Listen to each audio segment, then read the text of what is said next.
Alright, so welcome back to episode 2 of our Java Basics tutorials. In this tutorial, we're going to go over variables and data types.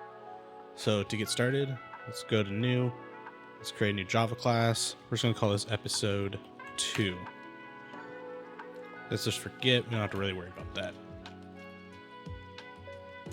So we do need our main entry point. So again, public static void main.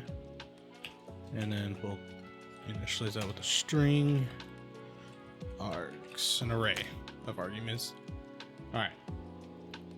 So everything that we do has to go through the main. That's the main entry point for Java. It always expects a main.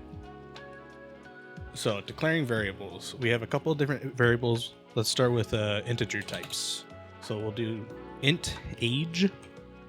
All right, so age now exists. However, we can't just access it. It doesn't equal anything. So we need to actually assign age to equal something. So let's say like age is 30, right?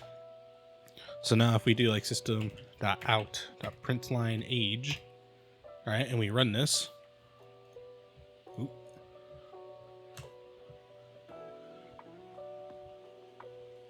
we expect to get 30. Now, if we don't initialize age, we're actually going to get an error, right? Variables must be initialized in Java. But instead of having to do int age, then age equals 30, we can actually just do that in a single line. So we do age equals 30. So now age, when we create it, is automatically assigned to the value of 30. We also have a type called a string, which we learned about in our last episode when we printed our hello world. We'll call this name, and we'll just super scary. All right. So now we have a variable called name that we can reference, and it will return the value super scary. We can also do things like booleans, which is a true false statement. So boolean, let's say, is logged in. All right. And we'll say that's false.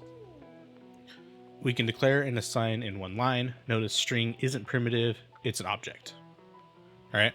So that's why it is capitalized. It is not orange like it is for like integers and booleans.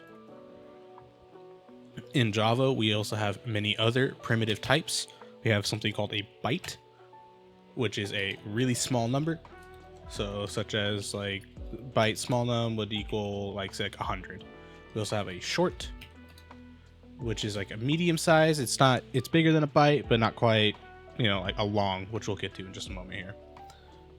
So med equals, say, like 10,000. You do not have to put this underscore. I do just for cleanliness. And then we have like a long, let's say big number. A big num equals, I don't know, a billion. All right. However, this is, you can also put an ending. So like if for a long, you can put an L, but if you put an F, that is an error because that is expecting a float. If it's a D, same thing. It's expecting a double, but you can put a capital L right there. And since we were talking about floats, let's put a float. Let's say price equals I don't know, $19.99. All right. So see how that's throwing an error because this is a double. Java will default to a double when there's a decimal, so you have to put that F in there to force it. And the same for a double. All right, let's double, let's call it tax. Let's say it's like 0.08. All right. And then we also have a thing called a character. It's the keyword is char or car, however you want to say it. And say initial equals S. All right, so we're gonna get rid of all this.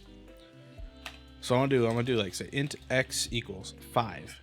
And then we'll do a double y equals 2.0. And we're going to do double result equals x divided by y. As you can see, this is not going to throw an error because Java will automatically promote an integer to a double when we need to. So now if we do system.out.println, there's also a shorter way of doing this. If you're using IntelliJ, you can just do SOUT, hit enter, it'll put that up for you. We can do like say 5 divided by 2.0 equals and then plus result. We can append, say, like numbers to the end of a string, such as we are here. So if we hit run, 5 divided by 2 equals 2.5. But let's say we want to do a double and move it to an integer, right? So remove all this, we'll do double. Let's say original equals 9.99. All right, and then we'll round it. So int rounded equals, and then we have to do this thing called casting. So we'll do int original. Okay. And then we'll do sout casted plus rounded. And if we run this, see, we get 9. So it's going to truncate everything after the decimal. So it's not going to actually make the value in rounded 10. It's not going to round it up. It's just going to get rid of everything after the decimal. So now let's talk about if you want to make a value constant. So you cannot reassign it later. It will always be that value. It cannot be changed. So let's do something called like final. That's the keyword here. Final will make it constant. So final double, say a tax rate, right? And let's make it 0.08 again. All right. And then we'll do the double amount and then make that equal to, let's say 50. And then we'll do another double. We'll call this tax equals amount. And then we'll do times tax rate. The star is times. And then sout, we'll do tax, and then we'll do, let's say like a $sign, and then plus tax. So when we print this, we'll get how much tax is on $50 at a 0.08% rate, which would be $4. As you can see here, if I try to do tax rate equals, say like 0.09, that's going to throw an error. We cannot reassign tax rate while there's the final keyword. If we remove the final keyword, we're all good. All right, so now if we run this, still 4, no big deal. So let's talk about some best practices for naming variables, right? So say I have an integer and I want to call it, say like my awesome integer, rather than saying like my awesome integer, right? We would want to actually do a thing called camel case, which is a lowercase m. All right, so my awesome integer. However, say something is public, or like say like you're defining a variable up here, so like public, and we'll say call this static. What static means, it is owned by the class rather than the object. So anything that can access the episode 2 class can access our variable we're about to define. So let's say public static, and then we're going to do final. So this cannot be changed. We'll do int, and then we'll call it, I don't know, my underscore int.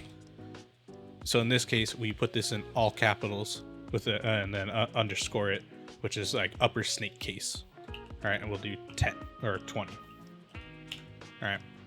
So, but here we can do my awesome integer equals, and then we can either do episode2.myInt, so now we can access that, or since we're still in the same class, we don't need to actually import anything, we can do myInt. All right, and then sout my awesome integer, right? And there you go, still 20. So we're going to do a little mini example. So let's get rid of that public static int, and we'll get rid of this as well. So we're going to do like a string product, right? So this is going to be kind of like a shopping cart. All right, and we'll call this wireless mouse. Okay, and then we're gonna do int quantity equals 2, and then a double, which would be the price, equals 19.99. All right, so now we need to get how much this is gonna cost, so we're gonna create a double called subtotal, which is equal to quantity times unit price, or sorry, price. And then we'll also do a Boolean on sale, which is going to equal true. So when we print this out, we're going to do sout, All right, we'll do item, and then plus the product, plus we're going to do a new line character. It's going to be a \n. So that's going to put this on a new line. We're going to do quantity, and then plus quantity, plus, and then again, new line, subtotal, and then do our $, plus subtotal, and then another plus, and then again, a new line on sale. Let's do a capital S, and then plus on sale. All right, so we print this out, we'll see the value of all of our variables right there. So you see item, wireless mouse, quantity 2, subtotal, since each of them is $19.99 times 2, $39.98, it's on sale, true.